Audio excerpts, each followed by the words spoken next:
Hi, hello, and welcome to this episode of Geography Girl. Today we're diving into a fascinating look at the development of wallpaper from the 1600s until the modern era. It might seem like a really random topic, but wallpaper has such a rich history and can tell us so much about the socio-political context and cultural attitudes of the time. Gaining popularity at the rise of Britain's colonial expansion, there is so much to be learned about the class attitudes of the time, the depictions of faraway lands, of morality and gender roles in the Victorian era, as well as a subversive and countercultural statement in the 1970s. It's definitely more interesting than watching paint dry, so let's dive in. The origins. The earliest surviving fragment of European wallpaper can be found in Christ College in Cambridge. It dates back to 1509. It was made by Hugo Goes of York and is a damask style of design of pomegranates and inspired by Islamic motifs. Early wallpapers were printed in monochrome, using small sheets and depicting florals or pictorial scenes. With their origins in the 16th century, they were used to decorate the insides of cupboards and smaller rooms in merchant houses rather than grand houses of the aristocracy. But by the beginning of the 20th century, wallpaper was being used everywhere, in hallways, kitchens, bathrooms and bedrooms, as well as reception rooms, and was popular in both the wealthiest and the poorest homes. By the mid-1600s, we were starting to see small sheets evolving into long rolls. Block was being developed, with a design engraved onto a wooden block, inked with paint and then printed. You would have to paint different colours. It could take up to 4 weeks using 30 different blocks, using 15 different colours for the most popular prints. Flock. In 1634, a Huguenot refugee called Jerome Lanier invented flock, which was designed to imitate the appearance of velvet by painting wool on paper. We see this today imitated by the likes of Laura Ashley, but by the end of the 1600s, it was very fashionable and was even used in the Queen's drawing room of Hampton Court. By the mid-18th century, with technical developments to the block printing process, business was booming and there was an increase in taxes. This was a period of floral patterns, architecture and landscape scenes.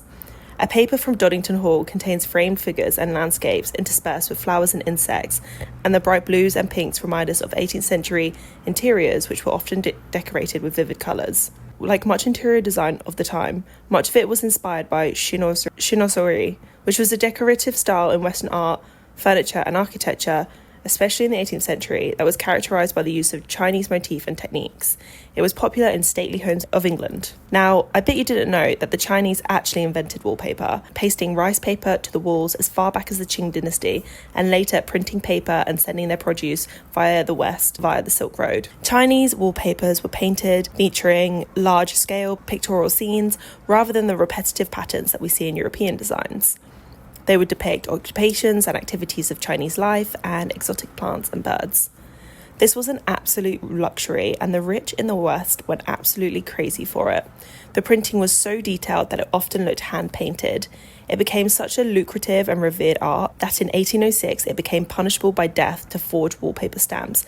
This led to a heavy taxation, which enabled the French market to flourish with designs of Gothic and Rococo influence. The Bodies of Colour exhibition by the University of Manchester highlights how wallpaper developed alongside colonialism and industrial capitalism, and so reflects and perpetuates racist stereotypes.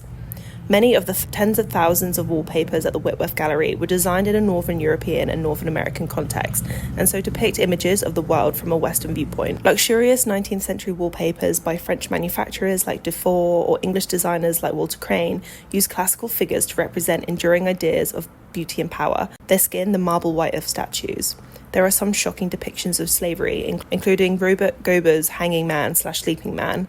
The alternate vignettes of black men hanging by a noose and a white man sleeping make a stark point about the harrowing history of racism in America. The sleeping man is a powerful metaphor for enduring blindness to the legacies of slavery. Mass production. By 1839, Potter and Ross invented the first wallpaper printing machine. Paper passed over a large drum, meaning that production in Britain rose from 1 million to 9 million rolls by 1869, and the price drop meant wallpaper was finally available to much of the working class. At this time, we're seeing a divide in what you would call the wallpaper community. By the mid-19th century, there was so much more variety. We were imitating stucco and other textile patterns. Most common were the many thousands of patterns featuring floral motifs and papers printed in bright colours. Our favourite architect, Pugin, who is the man behind the design of Westminster, had some shade to throw. These new designs were characteristic of all that was wrong in Victorian design. Naturalistic patterns, he argued, were not only objectionable on aesthetic grounds, but also inappropriate for the decoration of the wall. Their three-dimensionality did not work with its flat and solid surface and produced a disturbing and dishonest impression of depth. Ever the traditionalist, Pugin wanted designs that were conventional. His own wallpapers contained medieval and heraldic designs. William Morris, who was a writer, designer, conservationist and socialist, might be best known for his wallpaper designs. He made more than 50 patterns. His work represents something of a compromise between the conflicting styles of the 1850s and 1860s. Whereas Pugin abstracted nature in a more formulaic way, and others were importing images of exotic plants from far-flung lands, Morris's was inspired by the organic shapes and natural curves of the plants and wildflowers of the English countryside. One of his most popular designs, Trellis from 1864, was inspired by the rose trellises at Red House, his first home, and Widow Bow in 1885 was based on drawings of willow branches that he made in his country home. The best thing about all of this is that there are some specialists out there that are still recreating William Morris's designs using traditional block printing methods. They can take up to 4 weeks to create using 15 different colours. Nursery wallpapers. Nursery wallpapers in the Victorian era were quite something. The design and complexity of nursery wallpaper reflected evolving attitudes towards children and childhood development. In the 19th and early 20th centuries, children's wallpapers were often simple and functional. However, as the concept of childhood as a unique and important phase of life gained traction, nursery wallpapers began to feature more playful and educational themes. The view of children during the Victorian era was cold at best. In 1881, British architect Colonel Robert William Edis observed, "In the dreariness of townhouses, nothing has struck me as so utterly cruel as the additional dreariness which generally pervades the rooms especially devoted to children." The earliest wallpaper designs were clearly supposed to have a moralising influence. It was thought that children were sensitive to their surroundings, and so manufacturers began producing wallpapers for impressionable young minds that were honest and inspiring. Colonel Edis, in The Decoration and Furniture of Townhouses in 1881, promotes the idea that children's wallpaper should also serve to educate, both in terms of informing and offering moral exemplars. Why not cover the walls of nurseries with illustrations telling the glories and, if you please, the horrors of war, teaching peace and goodwill by illustrating the antitype? Other designs clearly depict gender bias, showing the virtues of women expected from middle-class female children. Lady Barker in The Bedroom and Boudoir, 1878, suggests that a boy might be expected to draw inspiration and a sense of his future role in the world, with a wallpaper depicting a Victorian empire builder, subduing and civilising savage nations. As Samuel Smiles wrote, "The nation comes from the nursery." Walter Crane had a series of popular wallpapers telling tales of fairyland and nursery rhyme. A writer in The British Architect in 1884 suggests that, with the aid of a little intelligence and sympathetic talk, nursery walls covered in these designs may be made to live with the lives of children. They will repay their cost many times. Walter Crane's 1879 Sleeping Beauty exemplifies the qualities of beauty and moral instruction that were required. The delicately drawn, slumbering figures entangled in a rose were clearly artistic, whilst the subject are well suited to encouraging children to sleep. Important for the time is that this wallpaper specifically did not contain arsenic. Arsenic had been widely used in fabrics and wallpapers since the 1800s. Morris & Co., as in William Morris's company, had used copious amounts of arsenic in their green dyes, and in 1860s he was blamed for the death and sicknesses of a number of children. Despite his refusal to accept blame, he moved to arsenic-free wallpaper. The 1920s. Enter the 1920s, which were the boom years for the industry. Production in Britain doubled to 100 million rolls by 1939. It was an era of Art Deco and Jazz Age glamour, with geometry, bold, symmetrical patterns and intricate detailing. Colours were sophisticated, using muted tones, soft pastels and jewelled colours, with contrasts of black and gold. Arabian themes were inspired by the success of films like The Sheikh in 1922, and the discovery of Tutankhamun in the same year led to a brief craze in Egyptian motifs. The 1970s were a decade of significant change and upheaval, and these broader socio-political dynamics were reflected in wallpaper designs. The 70s saw many economic challenges, including the oil crisis.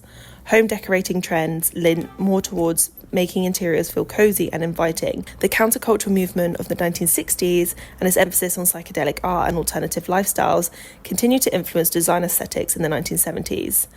This influence was evident in the vibrant, swirling patterns and bold colour combinations of many 70s wallpapers.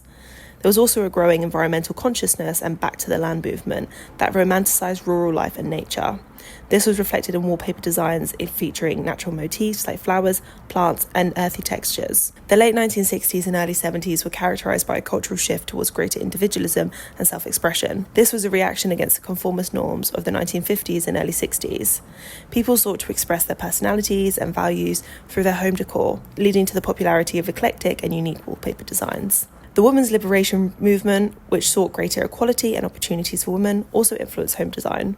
Some wallpaper patterns reflected a shift away from traditional gendered domestic spaces towards neutral or bold choices that could appeal to both men and women.